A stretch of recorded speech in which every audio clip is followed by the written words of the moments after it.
policy of oppressive occupation and constantly defies UN's Council resolution, the vast majority would overwhelmingly name Israel. Is this ludicrous? No, this is what democracy is all about and what can come from a one-man, one-vote philosophy.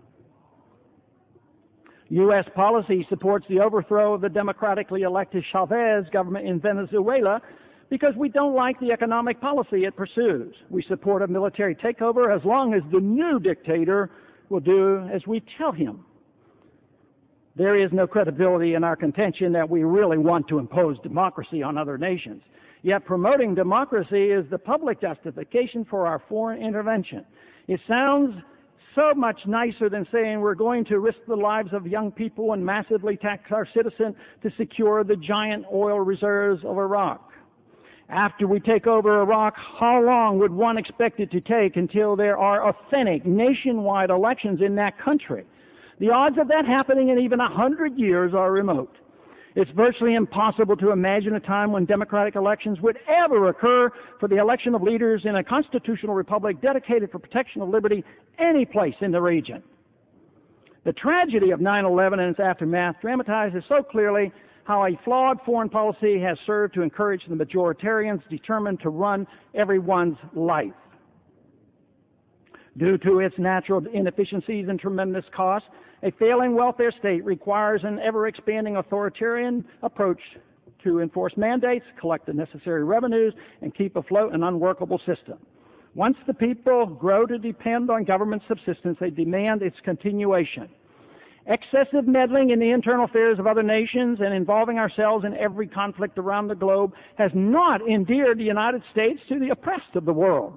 The Japanese are tired of us, the South Koreans are tired of us, the Europeans are tired of us, the Central Americans are tired of us, the Filipinos are tired of us, and above all, the Arab Muslims are tired of us.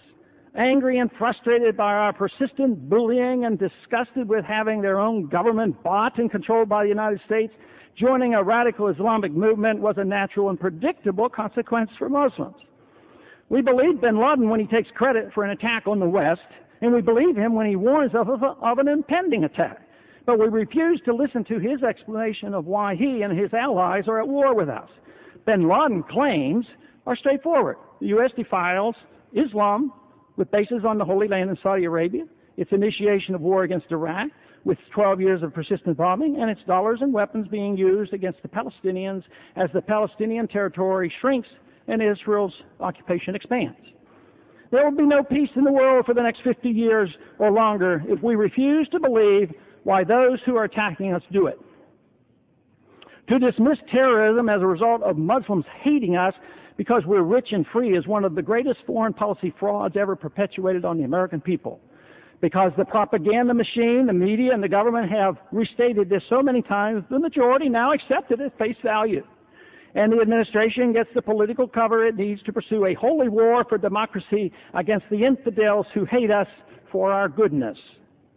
Polling on the matter is followed closely and unfortunately is far more important than the rule of law. Do we hear the pundits talk of constitutional restraints on the Congress and the administration? No, all we ever hear are the reassurances that the majority support the president, therefore it must be all right.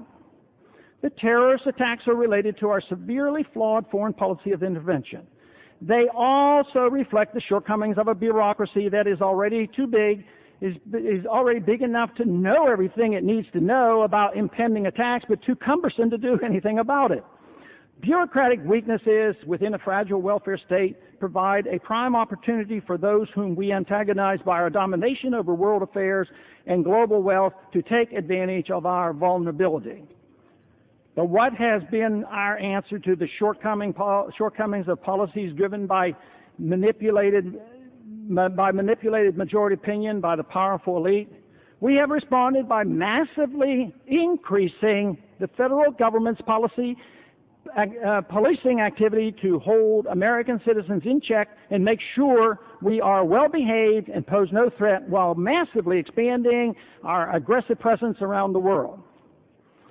There is no possible way these moves can make us more secure against terrorism, yet they will accelerate our march toward national bankruptcy with a currency collapse.